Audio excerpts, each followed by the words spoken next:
আর last 8টা match বাকি আছে। 8টা match নিজের মতন খেলুক, নিজের মতন 100% দিক। কে কী বলছে দেখার দরকার নেই। দেখো সেই সিচুয়েশন কিন্তু এসে গেছে। আর একটা দুটো ম্যাচ জিতলে কিন্তু টপে চলে যাবে। কোচ যদি ঠিকমতো স্ট্র্যাটেজিতে খেলতে পারে, আমার মনে হয় চ্যাম্পিয়ন না হওয়ার কোনো জায়গা নেই। আর বুঝতে হবে যে আমরা ইস্টবেঙ্গল জার্সি পরে খেলছি, এই জিনিসটা বোঝাতে পারলেই কোচ, তাইলে হয়তো আমাদের টিম আরও ভালো রেজাল্ট। মানে এই ম্যাচের আমরা জিতবো কি না, পরের ম্যাচে জিতবো কি না ওটা ভাবলে হবে না। আমার মনে হয় ম্যাচ টু ম্যাচ যাও, এই ম্যাচ জিতছি পরের ম্যাচ, পরের ম্যাচ জিতছি পরের ম্যাচ। এক্সট্রা টাইম এবারে ইস্টবেঙ্গল দল ফাইট করতে যেভাবে ফিরে এসে মনে হচ্ছে এবারে কি একটা চ্যাম্পিয়নশিপে লড়াইয়ে রয়েছে। দেখো আফটার মডার্ন ম্যাচ জেতার পরে যেভাবে কনফিডেন্স ফিরে এসছে, অ্যাওয়ে ম্যাচ চেন্নাই ম্যাচ, তার সাথে সাথে অন্য টিমগুলো কিন্তু সুযোগ দিচ্ছে যারা টপে আছে।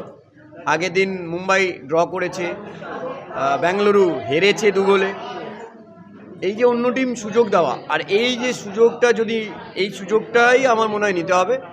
নিজের ম্যাচ আমি প্রথমেই বলেছিলাম, অনেক আগের দিনই বলেছিলাম, যখন ম্যাচ হেরেছিল বা ড্র করেছে, 7 পয়েন্ট লস করেছিল, তখন আমি বলেছিলাম কি নিজের পারফরমেন্সের উপরে যা লাস্ট 8টা ম্যাচ বাকি আছে, 8টা ম্যাচ নিজের মতন খেলুক, নিজের মতন 100% দিক।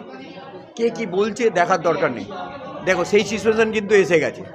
আর একটা দুটো ম্যাচ জিতলে কিন্তু টপে চলে যাবে, তো ধরে ফেলবে যারা চ্যাম্পিয়নশিপে আছে। তো এটাই ফোকাস করা উচিত প্লেয়ারদের অ্যাজ ওয়েল কোচকে। দেখো কোচ যদি ঠিকমতো স্ট্র্যাটেজিতে খেলতে পারে, আমার মনে হয় চ্যাম্পিয়ন না হওয়ার কোনো জায়গা নেই। প্রথম কোচে চেন্নাই ম্যাচে যে সিস্টেমে খেলেছে, এত সিস্টেম চেঞ্জ করলে হবে না, কারণ 3টে ডিফেন্ডার নিয়ে খেলেছে। ফরওয়ার্ডে আমি কাকে কেউ দেখলাম না। আমার মনে হয় এত কম খেলা, তো আইএসএলতে বা অনেক কমে গেছে খেলা, সুতরাং এইখানে সিস্টেম চেঞ্জ করলে হবে না, প্লেয়ারও বেশি সাপোর্ট করলে হবে না। তুমি ফার্স্ট টিমের আগে ধরে রাখো, যে প্লেয়ারকে জানিয়ে দাও যে তুমি খেলছো, তাহলে সে কিন্তু আরও ভালো পারফর্ম করতে পারবে। দেখো ইস্টবেঙ্গল বড় নাম, যে টুর্নামেন্টে খেলুন না কেন ওটা চ্যাম্পিয়ন হওয়ার জন্য খেলে, আর আমি এটা মনে করি। আর এখনও হোপ দেখো, হোপ তো তোমাকে নিয়ে এখন এবারের কী বলো তো, এবারে লিগটা এমন না যে টপে থাকবে সেই চ্যাম্পিয়ন হয়ে যাবে। তো এই জায়গায় একটু আমি ডিফিকাল্ট বলবো না, কিন্তু আমার মনে হয় লাস্ট অব্দি ফাইট করতে হবে match two match.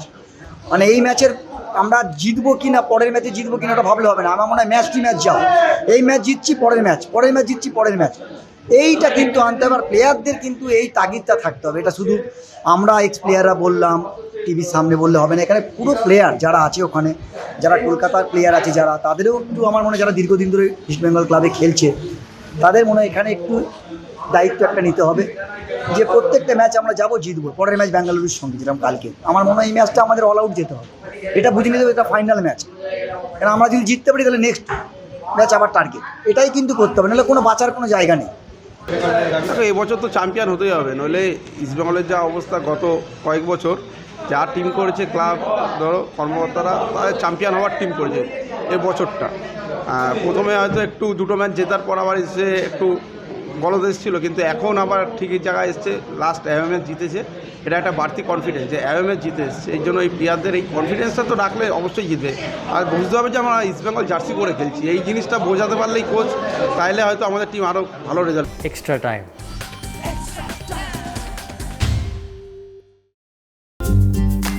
Latest news আর এক্সক্লুসিভ ভিডিওর সঙ্গে আপডেট থাকতে এখনই সাবস্ক্রাইব করুন আমাদের ইউটিউব চ্যানেল। বেল আইকনে ক্লিক করতে ভুলবেন না যেন।